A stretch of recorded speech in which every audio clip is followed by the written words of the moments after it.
미가 4장 1절에서 13절까지 말씀을 살펴보도록 하겠습니다. 4장은 미래에 있을 회복의 시대를 언급하며 시온의 회복이라는 놀라운 소식이 선포됩니다.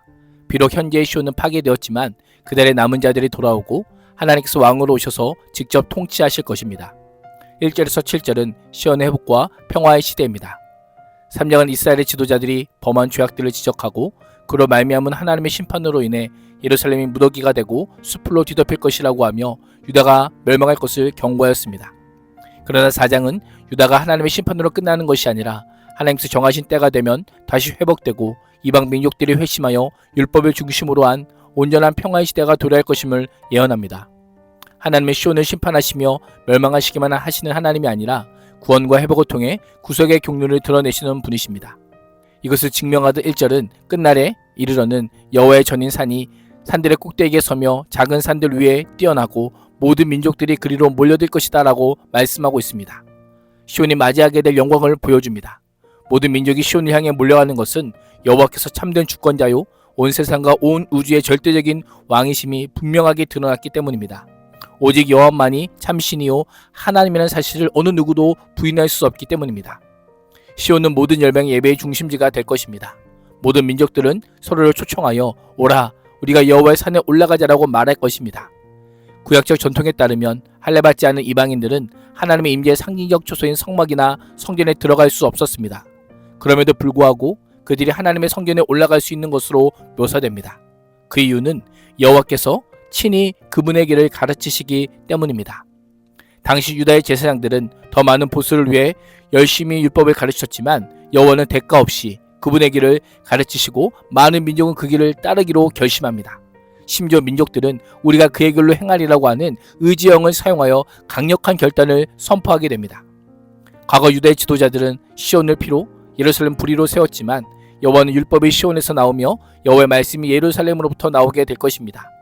시온과 예루살렘은 하나님의 말씀을 선포하는 장소가 되어 현실과는 전혀 다른 하나님의 통치가 임할 것임을 보여주고 있습니다. 하나님의 통치는 민족들 사이에 분쟁을 판결하시고 심지어 멀리 있는 강한 민족에게까지 임하게 되어 갈등을 해결하게 됩니다. 이를 통해 하나님만이 온 땅을 다스리시는 참된 왕이요 진정한 재판장이심을 선포합니다. 하나님의 정의가 실현되는 곳에는 전쟁이 그치고 참 평화가 찾아오게 됩니다. 나라마다 전쟁 무기인 칼과 창을 녹여서 농사 기구인 보석과 낫을 만들게 됩니다. 나라와 나라가 칼을 들고 서로를 치지 않을 것이며 다시는 군사훈련도 하지 않을 것입니다. 평화의 시대의 백성들은 자기가 가꾼 포도나무와 무화과나무 아래 앉아 복과 즐거움과 평화를 누리게 됩니다. 그들을 두렵게 할 자도 아무도 없는 것입니다.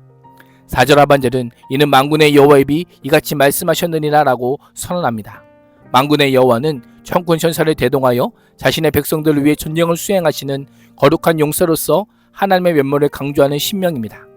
이를 통해 여호와를 의지하는 자들을 두렵게 할 자가 결코 없음을 다시 한번 확인시켜 주십니다. 그래서 5절은 다른 모든 민족이 각기 자기 신들을 섬기고 순종할지라도 오직 우리는 언제까지나 우리 하나님 여호와 이름을 의지하여 여호와만 섬기고 여호와께만 순종하여 영원히 행할 것임을 서약하고 있는 것입니다. 1절에서 5절이 여호와의 왕되심을 간접적으로 언급한다면 6절과 7절은 직접적이고 분명하게 선포합니다.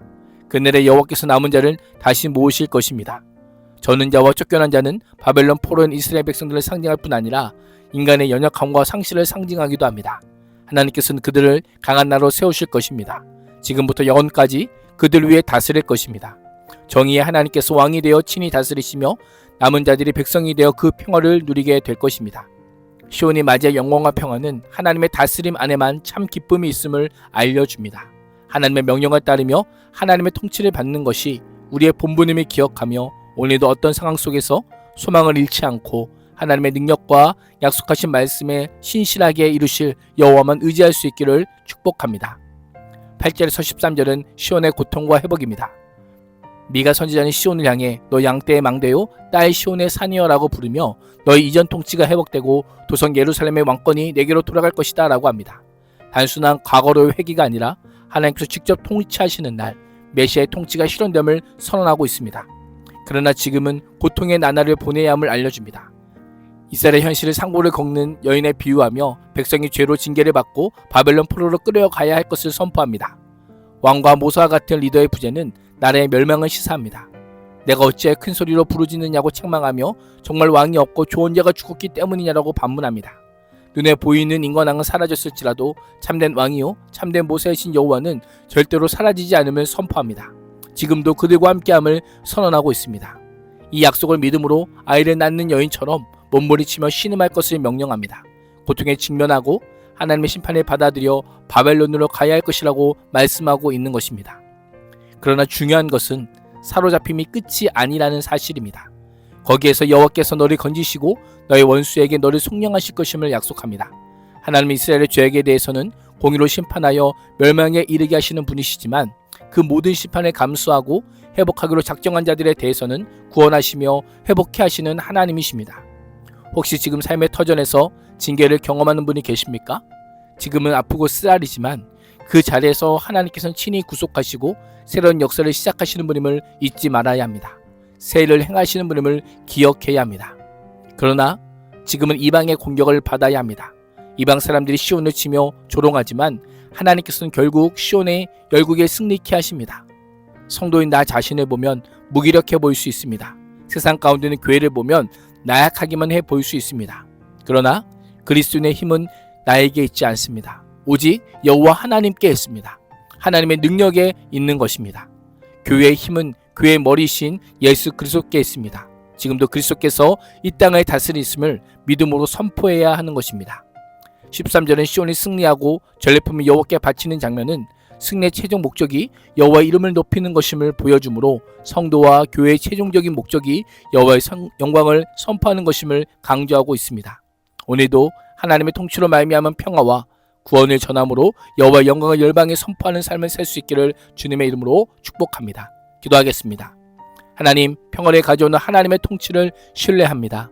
우리 가정과 인생, 교회와 나라와 열방을 하나님께서 친히 다스려 주시옵소서. 예수님의 이름으로 기도합니다. 아멘.